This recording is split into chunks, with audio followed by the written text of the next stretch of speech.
100.000 orang.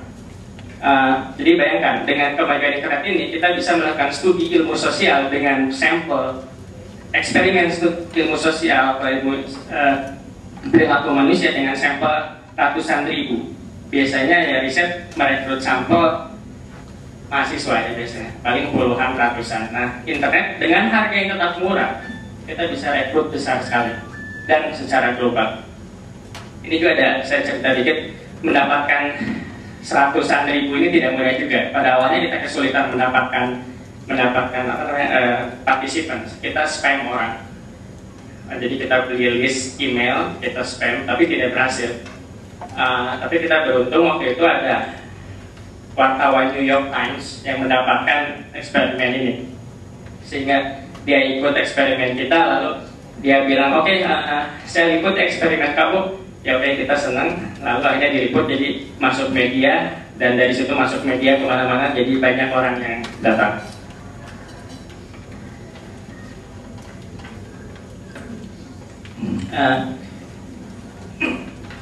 Ini hasil yang kita peroleh. Ya, detailnya cukup panjang ini ada. Jadi ini ada mungkin untuk mencapai angka ini mungkin saya sederhana, tapi itu merupakan 2 bab di disertasi saya. Tapi poinnya begini. Pertama, hasil kita tidak beda jauh dengan Milgram. Medianya 67. Ini cukup surprising karena ya itu tadi, dunia terlihat seolah-olah semakin kecil, tapi juga kesenjangan semakin besar gitu. Yang kaya tambah kaya, yang miskin tambah miskin, seperti itu. Jadi kurang lebih sama, tapi itu mediannya, bukan mean-nya. Mungkin yang perlu diingatkan konsep median dan mean, bisa bayangkan kita ambil rata-rata gaji kita semua di sini, mungkin anggaplah $3.000 kurang lebih rata-rata. Tapi kalau Pak Ical Abu Bakri datang ke sini, itu langsung mean-nya itu langsung naik ke atas tinggi sekali, tapi medianya tetap, karena itu 50%, minimal 50% dari seluruh populasi. Jadi artinya meskipun kebanyakan orang bisa mencapai orang lain dengan 6 atau 7 langkah, tapi ada beberapa orang yang membutuhkan hampir ya puluhan langkah. Meskipun puluhan langkah ini tetap kecil ya dibanding horde populasi dunia yang mencapai 6 miliar. Itu jadi hasil yang kita peroleh. Lalu pertanyaan selanjutnya, kenapa seperti ini? Kalau orang yang agak suka hitung-hitung sedikit, mungkin akan bilang, oh ini nggak aneh. Bayangkan saja setiap orang memiliki 100 teman. Lalu temannya itu punya 100 lagi, temannya punya 100 lagi, dan begitu selanjutnya. Dalam 5 langkah, kita udah sampai 10 miliar. Jadi dalam 5 langkah, udah lebih dari seluruh penduduk bumi. Jadi ya nggak aneh bisa mencapai siapapun dalam langkah 6 atau 7 langkah. Seperti kalian seperti itu. Tapi ini bermasalah karena artinya jejaring sosial itu seperti ini. Misalnya orang ini punya 4 teman, 1, 2, 3, 4. Lalu masing-masing punya 4 teman lagi, 1, 2, 3, 4, seperti 1, 2, 3, 4, dan seterusnya begitu. Nah, ini tuh bisa dihasilkan oleh proses random, acak. Tetapi jejaring sosial itu tidak random, itu masalah. Jadi kalau jejaring random itu tidak aneh. Setiap orang di titik itu dihubungkan dalam rantai yang pendek, itu tidak aneh, karena bisa dihasilkan dengan perhitungan seperti tadi ini. Tetapi masalahnya jejaring sosial tidak random. Kenapa tidak random? Karena dia punya struktur, jadi berkelompok-kelompok. Jadi kalau kita pikirkan, oke, pertama ada 6 miliar manusia di muka bumi dan mereka saling berkelompok. Probabilitas orang Indonesia ngomong dengan orang Indonesia lebih besar daripada probabilitas orang Indonesia ngomong dengan orang Prancis. Jadi orang cenderung berkelompok, artinya orang cenderung berteman dengan orang yang itu aja. Jadi ada pengelompokan. Nah, pengelompokan ini kan secara intuitif bisa terlihat membuat orang jadi saling terpisah jauh dalam ruang jejaring sosialnya. Tapi itu, jadi ada kelompok. Lalu kenapa ada kelompok? ada beberapa mekanisme. Pertama, apa ya dalam jargon sosiologi homofili. Ya, homofili itu adalah sebuah konsep yang sudah dikenal lama. Intinya orang cenderung berteman atau bergaul atau senang dengan orang yang mirip dirinya. Ya, ini seperti zebra hampir mirip semuanya.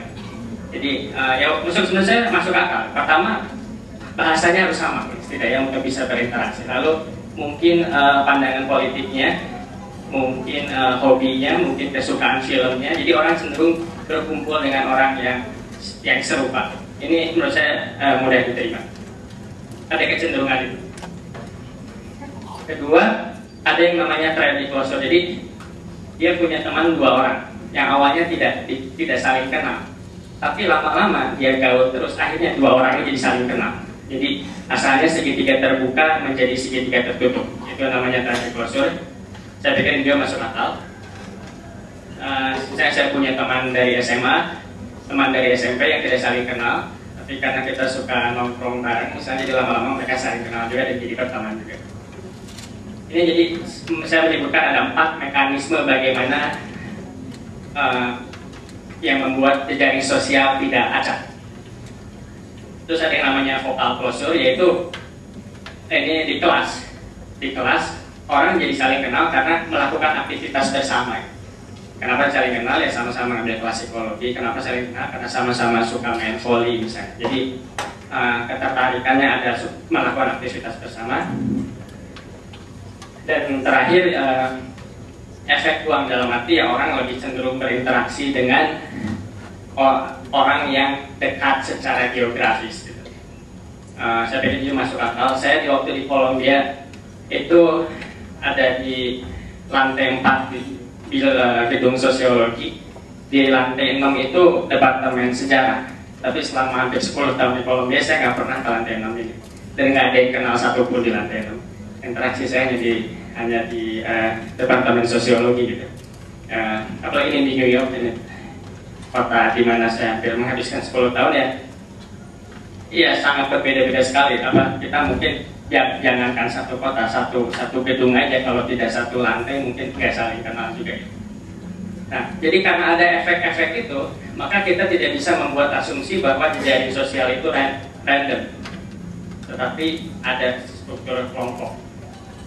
Jadi, tapi ini sebetulnya paradoks yang harus dijelaskan secara ilmiah.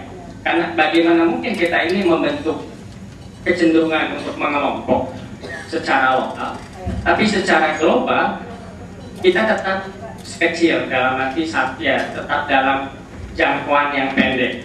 Kecil ini memang relatif, tapi bayangkan ada 6 miliar manusia di muka bumi dan bisa dicapai dalam 100 langkah itu sebetulnya sudah kecil, 100 dibandingkan 6 miliar.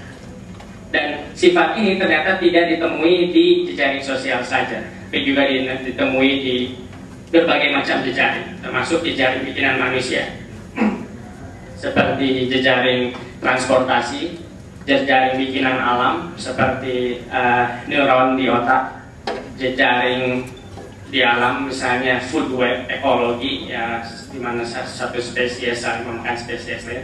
Jadi intinya banyak jejaring yang memiliki sifat dunia kecil ini. Jadi itu awalnya. Lalu selanjutnya apa implikasinya? Kenapa ini penting?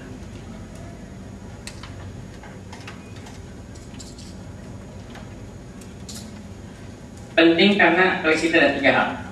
Pertama, banyak proses sosial yang penting yang terjadi di jejaring sosial.